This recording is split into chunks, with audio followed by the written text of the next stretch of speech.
देश में सन 2014 से जिस तरह से राम मंदिर, राजा दशरथ के पुत्र राम को इंसान के बजाय भगवान कहकर राम राज्य एक सर्वोत्तम राज्य है, ऐसा कहकर प्रचारित किया जा रहा है। हिंदू मुस्लिम में नफरत फैलाई जा रही है। उस जहर को मारने के लिए राम और राम राज्य का पर्दाफाश करना बहुत ज़रूरी है, जिसे ईवी रामास्वामी नायकर, ललई सिंह यादव एवं रामस्वरूप वर्मा आदि ने बहुत पहले से शुरू कर दिया था।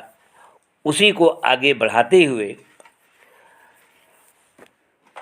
पूर्व मंत्री स्वामी प्रसाद मौर्य एवं बिहार के शिक्षा मंत्री चंद्रशेखर यादव और वर्तमान विधायक R.K. वर्मा, प्रतापगढ़ और फतेह बहादुर सिंह विधायक बिहार तथा माननीय राजेंद्र प्रसाद गौतम पूर्व मंत्री दिल्ली सरकार ने ईवी रामास्वामी नायकर की पुस्तक सच्ची रामायण एवं अर्जक संघ के संस्थापक पूर्व वित्त मंत्री रामस्वरूप वर्मा के रामायण पर की गई टिप्पणी को आगे बढ़ाते हुए अपना विचार प्रकट किया। पूरे सवर्ण समाज में अफरा तफरी मच गई। लोग इतना रुष्ट हुए कि इन नेताओं की जीभ, गला, हाथ काटने का फतवा जारी कर दिया। जो लोग कहते हैं कि हिंदू बड़ी सहनशील कौम है, क्या यही उनकी सहनशीलता का उदाहरण है? सनातन हिंदू धर्म से ज़्यादा क्रूर कोई अन्य धर्म नहीं है।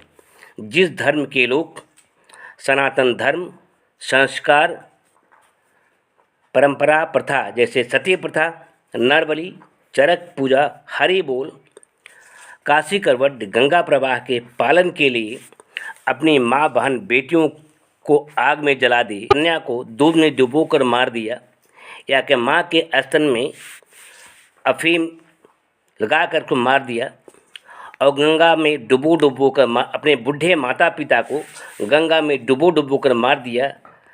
वे भला किस तरह से, किस मुंह से कहते हैं कि हिंदू धर्म के लोग बहुत सहनशील लोग होते हैं? उनसे निवेदन है कि हम हिंदू समाज के एक अभिन्न अंग हैं और हमारे मन में उसे एक आधुनिक, शक्तिवान और प्रगतिशील रूप देने की अभिलाषा है। हमसे यह भी अक्सर कहा जाता है कि हम अन्य धर्मों और समाजों की आलोचना करके देखें, हमें कैसा मज़ा चखा जाएगा। ये हिंदू ही हैं जो इतने उदार और सहनशील हैं कि अपनी आलोचना सह लेते हैं। ये दोनों बातें गलत हैं। समय समय पर भारतीय समाज में व्याप्त रूढ़ियों और अंधविश्वासों की आलोचना होती रही है, पर दूसरे समाजों की आलोचना होती या नहीं, इससे हिंदू समाज को क्या लाभ, क्या हानि होती है, या उस बीमार, जर्जित, बुद्धिहीन और अपनी नाक से 6 इंच अधिक दूर न देख सकने वाले व्यक्ति की दलील है। जो अपने मर्ज की तफ्तीश करने वाले, कड़वी दवा पीने या ऑपरेशन करने की सलाह देने वाले डॉक्टर को यह कहकर उलाहना देता है कि आप मेरी पड़ोसी को कड़वी दवा पीने और ऑपरेशन कराने की सलाह दीजिए, तब मैं जानूं। वह मरीज़ यह भूल जाता है कि मरीज़ वह स्वयं है, उसका पड़ोसी नहीं है। यदि पड़ोसी को दवा पिला भी दी जाए और उसका ऑपरेशन कर भी दिया जाए, तब भी उसे स्वयं कोई लाभ नहीं होगा। उसका लाभ तो स्वयं उसके अपने मर्ज की तफ्तीश करने, दवा पीने या ऑपरेशन कराने से ही होगा। यह निर्विवाद है कि अन्य धर्मों एवं समाजों की अपेक्षा हिंदू समाज में अधिक कुरीतियाँ, पाखंड, अंधविश्वास व अन्याय है। संसार में और कौन सा समाज और धर्म इतने समय तक विदेशियों और विधर्मियों का गुलाम रहा है?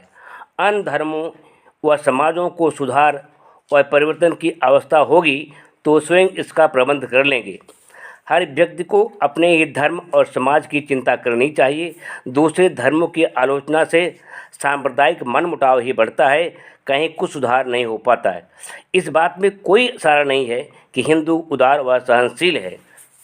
सारे इतिहास में धर्माधिकारियों ने कभी भी उन विचारों को पनपने फलने नहीं दिया जिनसे उनकी रोजी रोटी पर आँच आती हो, या जो पुरानी परंतु बेकार रूढ़ियों और अंधविश्वासों के विरुद्ध हो। वर्तमान उपलब्धि धर्म व दर्शन संबंधी साहित्य में कोई भी ग्रंथ ऐसा नहीं है जो प्रचलित रूढ़ियों मान्यताओं का आमूल रूप से विरोधी हो। समाज सुधारकों को तो हमेशा सताया गया है, जात से बहिष्कृत किया गया है, मार डाला गया है। प्राचीन काल में बौद्धों का जात संहार और वर्तमान काल में स्वामी दयानंद सरस्वती, महात्मा गांधी और कबीर और रैदास जैसे संतों को मरवा दिया गया। अक्सर यह सवाल किया जाता है कि ये स्वामी प्रसाद मौर्य, चंद्रशेखर आदि लोग हिंदू समाज के उज्ज्वल पक्ष पर प्रकाश क्यों नहीं डालते। उनसे निवेदन है कि उसकी प्रशंसा तो हम हजारों वर्षों से हर घड़ी निरंतर सुनते ही आए हैं।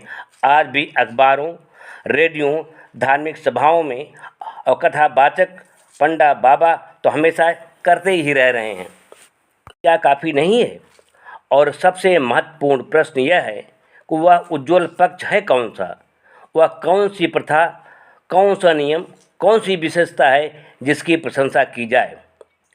थोथी आत्म प्रशंसा द्वारा अपने आप को जगतगुरु व आध्यात्मिक नेता कहकर हम अपने मुँह मियाँ मिट्ठू बन सकते हैं, पर इससे दूसरों को बेवकूफ़ नहीं बना सकते।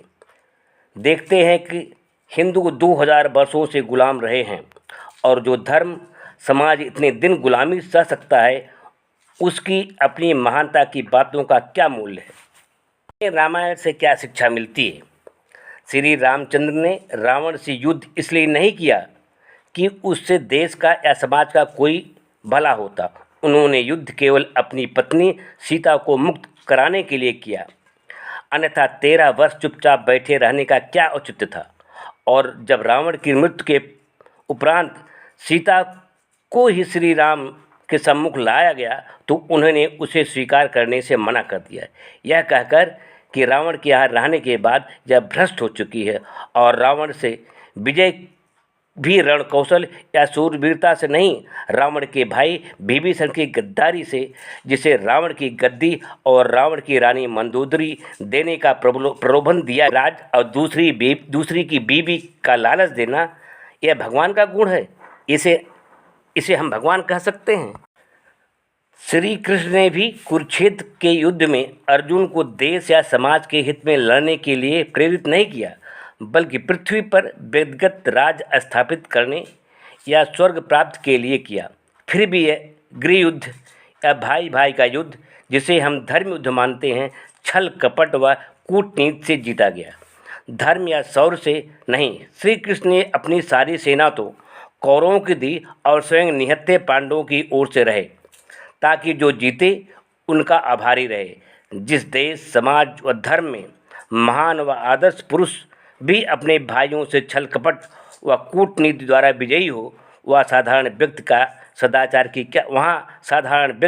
सदाचार की क्या आवश्यकता है? जिस देश का भगवान इस तरह से काम करता हो, उस देश का आदमी, उस देश की जनता क्या कर सकती? जो धर्म के पालने वाले किस तरह के लोग होंगे? हमसे कहा जाता है हमें किसी की धार्मिक भावनाओं को ठेस पहुंचाने का अधिकार नहीं है। यदि किसी को इन शास्त्रों, इन देवी देवताओं में विश्वास है तो हमें उस विश्वास को ठेस नहीं पहुंचानी चाहिए। यह तर्क गलत है। यदि समाज का एक वर्ग कोई ऐसा काम कर रहा है जो समाज की प्रगति में बाधक है, जो समाज के हर हितैषी का कर्तव्य ही नहीं, अधिकार है कि वह उस व्यक्ति की आलोचना करे, उस धर्म की आलोचना करे, उस व्यवस्था की आलोचना करे।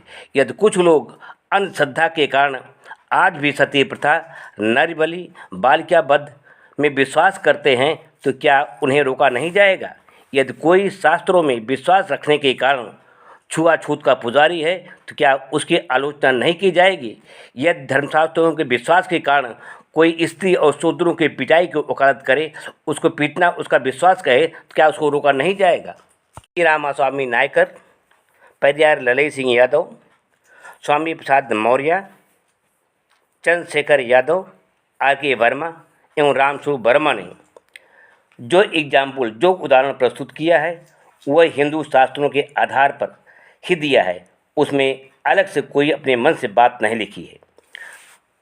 99% हिंदुओं ने इन आधार ग्रंथों को पढ़ने की तो बात क्या, शक्ल भी नहीं देखी होगी। वेदों में भरे हुए तथा कथित असीमित ज्ञान के गुणगान सुनकर, शहर की रामलीला व कृष्ण लीला देखकर, पाठ पुस्तकों में संक्षिप्त कहानियाँ पढ़कर या कुछ इधर उधर की बातें सुनकर वो समझ लेते हैं कि उन्होंने वेद, पुराण और रामायण, महाभारत आज सब पढ़ लिया है, जबकि बिल्कुल 100% झूठ है। 99% लोग शक्ल तक नहीं देखे होंगे कि उनके धर्मशास्त्र कैसे हैं। जब हम लोग इन धर्म ग्रंथों की लिखी हुई बातें उनके सामने अविकल रूप से रखते हैं, वे न केवल चौंक जाते हैं बल बखुला भी उठते हैं, जिस पर आश्चर्य नहीं होना चाहिए, क्योंकि इन ग्रंथों में बहुत सी सामग्री तर्कसंगत है, न समयानुकूल है। इसी कारण पुरोहित वर्ग ने इन्हें अन्य किसी वर्ग को छूने तक नहीं दिया।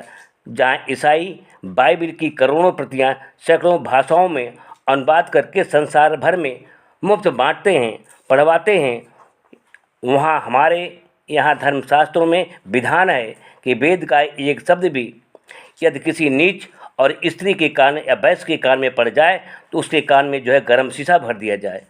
और इसके अतिरिक्त हमारे सारे ग्रंथ संस्कृत में हैं और इस तथाकथित देवभाषा संस्कृत को सिवाय ब्राह्मणों को किसी को पढ़ने का अधिकार नहीं है। यह हमारे शास्त्रों में लिखा हुआ है। तुलसीदास ने सभी इन ग्रंथों का सार हिंदी में जब लिख दिया तो संत तुलसीदास को काशी के ब्राह्मणों ने उनको चैला की मार मारा और उनके आधे रामायण को गंगा जी में डुबो दिया। जब तुलसीदास जी वहाँ से भाग करके दूसरी जगह जाकर रामचरितमानस की रचना की तो काशी के ब्राह्मणों को पता लगा तुलसीदास ने अपने धर्मशास्त्रों को हिंदी में लिख दिया है।